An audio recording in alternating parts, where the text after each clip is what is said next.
ನಾನು ಡಾಕ್ಟರ್ ಸಮರ್ಥ ರಾವ್, ಅಮೃತ ಆಯುರ್ವೇದಿಕ್ ಸೆಂಟರ್, ಬಸವನಗುಡಿ. ಹಿಂದಿನ ಸಂಚಿಕೆಯಲ್ಲಿ ನಾವು ದಿವಾ ಸ್ವಪ್ನದ ಬಗ್ಗೆ ಮಾತಾಡಿದ್ವಿ. ಈ ಸಂಚಿಕೆಯಲ್ಲಿ ಇಮಿಡಿಯೇಟಾಗಿ ಊಟದ ನಂತರ ಏನೇನು ಮಾಡಬೇಕು ನೋಡಿ. ಊಟ ತಿನ್ನ ಕಾರ್ಯ ಒಂದು, ಆ ಊಟ ಹೋಗಿ ಹೊಟ್ಟೆಗೆ ಸೇರ್ಕೊಳ್ಳುತ್ತೆ, ಅಲ್ಲಿ ಡೈಜೆಷನ್ ಸೆಕೆಂಡ್ ಪ್ರೋಸೆಸ್ ಶುರುವಾಗತ್ತೆ. ಅದಕ್ಕೆ ತಕ್ಕಂಗೆ ಅನುಕೂಲವಾಗಿರೋ ನಾವು ಅಭ್ಯಾಸಗಳು, ಹ್ಯಾಬಿಟ್ಸ್ನ ಇನ್ಕಲ್ಕೇಟ್ ಮಾಡ್ಕೊಬೇಕು. ಆಯುರ್ವೇದ ಹೇಳುತ್ತೆ ಅಂದರೆ ಊಟದ ನಂತರ ಒಂದು ಮುಹೂರ್ತ ಟೈಮು, ಒಂದು ಮುಹೂರ್ತ ಅಂದರೆ ಅಂದಾಜು 45-46 ನಿಮಿಷ. ಈ ಒಂದು ಮುಹೂರ್ತದಲ್ಲಿ ನಾವು ಏನೇನು ಮಾಡಿದ್ರೆ ಏನೇನಾಗುತ್ತೆ ನಮ್ಮ ಡೈಜೆಷನ್ಗೆ ಅಂತ ನಮ್ಮ ಆಯುರ್ವೇದ ಹೇಳುತ್ತೆ. ಈ ಊಟದ ನಂತರ ಈ ಒಂದು 45 ಮಿನಿಟ್ಸ್ 1 ಅವರ್ ತುಂಬ ಅತಿ ಮುಖ್ಯವಾಗಿರೋ ಕಾಲ ಇದು.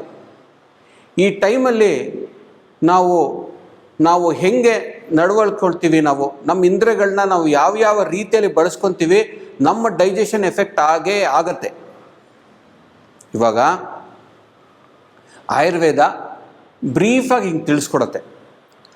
ಊಟ ಆಗಿದ ಮೇಲೆ ಆ 1 ಅವರು ನೀವು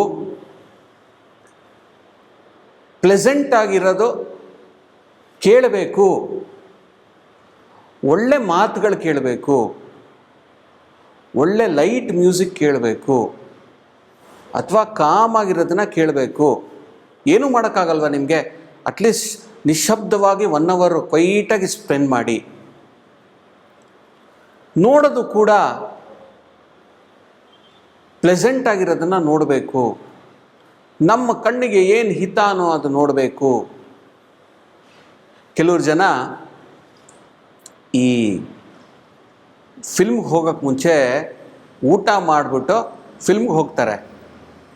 ಆ ಫಿಲ್ಮಲ್ಲಿ ಫಸ್ಟ್ ಹಾಫು ಬರೀ ಡಿಶುಮು ಫೈಟಿಂಗು ಅದು ಇದು ಎಲ್ಲ ನಡೀತಾ ಇದ್ದರೆ ಅದು ನಮ್ಮ ಮನಸ್ಸಿಗೆ ಪ್ರಭಾವ ಆಗಿ ಅದು ನಮ್ಮ ಡೈಜೆಷನ್ಗೆ ಪ್ರಭಾವ ಆಗುತ್ತೆ. ಇವಾಗ ಊಟ ಮಾಡಿರ್ತೀರ, ಊಟ ಮಾಡಿದ ಮೇಲೆ ಏನೋ ಅನ್ಪ್ಲೆಸೆಂಟು, ಚೆನ್ನಾಗಿಲ್ದಿರೋದು ವಾಸನೆ ಏನಾರು ನೋಡಿದ್ರೆ, ಅಥವಾ ಏನಾರೋ ಚೆನ್ನಾಗಿಲ್ದಿರೋದು ಏನಾರೋ ವಾಸನೆನ ಏನಾರು ತೊಗೊಂಡ್ರೆ ನೀವು, ಅಥವಾ ಕಣ್ಣಿಂದ ಏನಾರು ನೀವು ನೋಡಿದ್ರೆ, ಕೆಟ್ಟದ್ದು ಏನಾರು ನೋಡಿದ್ರೆ, ಸರಿಗೆ ದೇಹಕ್ಕೆ ಸರಿ ಆಗದಿರೋದು ಏನಾರು ನೀವು ಸೇವನೆ ಮಾಡಿದ್ರಿ ಅಂದರೆ ಅದು ನಿಮಗೆ ಒಂಥರ ವಾಮಿಟ್ ಸಿಚುಯೇಷನ್ ಆಗ್ಬೋದು, ಅಥವಾ ನಿಮ್ಮ ಡೈಜೆಷನ್ ಸರಿ ಆಗ್ಬೋದು, ವಾಕರಿಕೆ ಬರ್ಬೋದು. ಹೀಗೇ ಬೇರೆ ಬೇರೆ ರೀತಿ ದೃಶ್ಯಗಳು ನೋಡೋದ್ರಿಂದ ನಮ್ಮ ಡೈಜೆಷನ್ಗೂ ಕೂಡ ಎಫೆಕ್ಟ್ ಆಗುತ್ತೆ.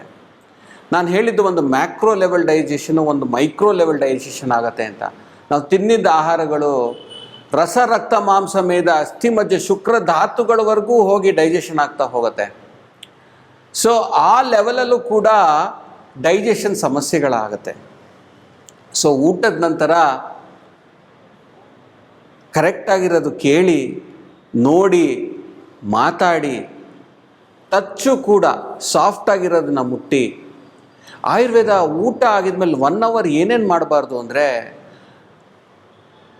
ತುಂಬ ಕೆಟ್ಟದ್ದು ನೋಡೋದು, ಕೇಳೋದು, ಮುಟ್ಟೋದು, ಅಸಹ್ಯ ಪಡೋದು, ವಾಸನೆ ತಗೊಳ್ಳೋದು, ಗಾಡಿಗಳಲ್ಲಿ ಸವಾರಿ ಮಾಡೋದು, ತುಂಬ ನಡೆಯೋದು, ತುಂಬ ಓಡೋದು, ನಿದ್ದೆ ಮಾಡೋದು, ಇವೆಲ್ಲ ಒಂದು ಮುಹೂರ್ತ ಮಾಡಬಾರ್ದು ಅಂತ ಆಯುರ್ವೇದ ಹೇಳುತ್ತೆ.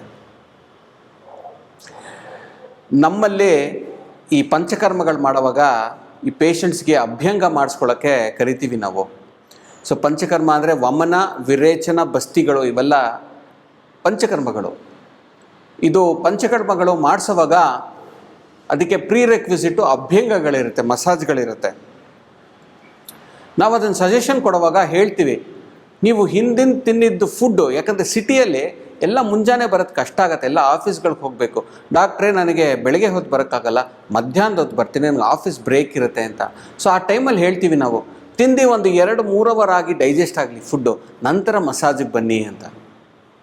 ಸೊ ಸ್ನಾನ ಮಾಡೋದು, ಮಸಾಜ್ ಮಾಡ್ಕೊಳ್ಳೋದು, ಸ್ವಿಮ್ಮಿಂಗ್ ಮಾಡೋದು, ಓಡೋದು, ವಾಕಿಂಗ್ ಮಾಡೋದು, ಗಾಡಿಯಲ್ಲಿ ಸವಾರಿ ಮಾಡೋದು, ಲಾಂಗ್ ಡಿಸ್ಟೆನ್ಸ್ ಹೋಗೋದು, ಆಮೇಲೆ ಮೂವಿಗಳು ನೋಡೋದು, ಡಿಸ್ಕಷನ್ಸು, ಹೆವಿ ಡಿಸ್ಕಷನ್ಸ್ ಮಾಡೋದು, ಡೀಲಿಂಗ್ಸ್ ಮಾಡೋದು, ರಿಯಲ್ ಎಸ್ಟೇಟ್ ಡೀಲಿಂಗ್ಸ್ ಇರಲಿ, ಅಥವಾ ಮ್ಯಾರೇಜ್ ಪ್ರಪೋಸಲ್ ಮಾತುಕತೆಗಳಿರಲಿ, ಅಥವಾ ಇಂಪಾರ್ಟೆಂಟ್ ಆಫೀಸಲ್ಲಿ ವರ್ಕ್ಗಳಿರಲಿ, ಇವೆಲ್ಲ ಊಟದ ನಂತರ ಇಮಿಡಿಯೇಟಾಗಿ ಮಾಡಬಾರ್ದು. 1 ಅವರ್ ಗ್ಯಾಪ್ ಕೊಡಬೇಕು. ನಿಮ್ಮ ಬ್ರೈನಿಂದ ಎಲ್ಲ ಸರ್ಕ್ಯುಲೇಷನ್ ಹೊಟ್ಟೆಗೆ ಹೋಗ್ತಾ ಇರುತ್ತೆ, ಬ್ರೈನನ್ನು ಏನಂತ ಕೆಲಸ ಮಾಡುತ್ತೆ ಹಾಗೆ. ಸೊ ಯಾಕಂದರೆ ಡೈಜೆಷನ್ ಪ್ರೋಸೆಸ್ ತುಂಬ ಇಂಪಾರ್ಟೆಂಟು. ನೀವೇ ಬೇಕಾದ್ರೆ ಒಂದು ಪರೀಕ್ಷೆ ಮಾಡಿ. ನೆಕ್ಸ್ಟ್ ನೀವು ಸಿನಿಮಾಗೆ ಹೋಗಿ ಒಳ್ಳೆ ಒಂದು ವೈಲೆಂಟ್ ಮೂವಿನೋ ಏನೋ ಒಂದು ಮೂವಿ ನೋಡೋಕ್ಕೆ ಮುಂಚೆ ಊಟ ಮಾಡಿ ಹೋದರೆ ಅವತ್ತು ರಾತ್ರಿ ಡೈಜೆಷನ್ ಸರಿಗೆ ಆಗಿರಲ್ಲ, ಮಾರನೇ ದಿವಸ ಸರಿಗೆ ಡೈಜೆಷನ್ ಆಗಿರಲ್ಲ. ನೆನ್ಪಿಟ್ಕೊಳ್ಳಿ ಇದು. ಸೊ ಆದಷ್ಟು ಒಂದು ಮುಹೂರ್ತ 45 ನಿಮಿಷ ನೀವು ತುಂಬ ಜೋಪಾನವಾಗಿ ನೀವು ಆಹಾರಗಳನ್ನೆಲ್ಲ ಕರೆಕ್ಟಾಗಿ ಸೇವನೆ ಮಾಡಿ ಡೈಜೆಷನ್ ನಂತರನೇ ನೀವು ಬೇರೆ ಬೇರೆ ಎಲ್ಲ ಚಟುವಟಿಕೆಗಳು 45 ನಿಮಿಷ 1 ಅವರ್ ಆಗಿದ ಮೇಲೇ ಮಾಡಿ. ಸೊ ಈ ಸಂಚಿಕೆಯಲ್ಲಿ ನಾನು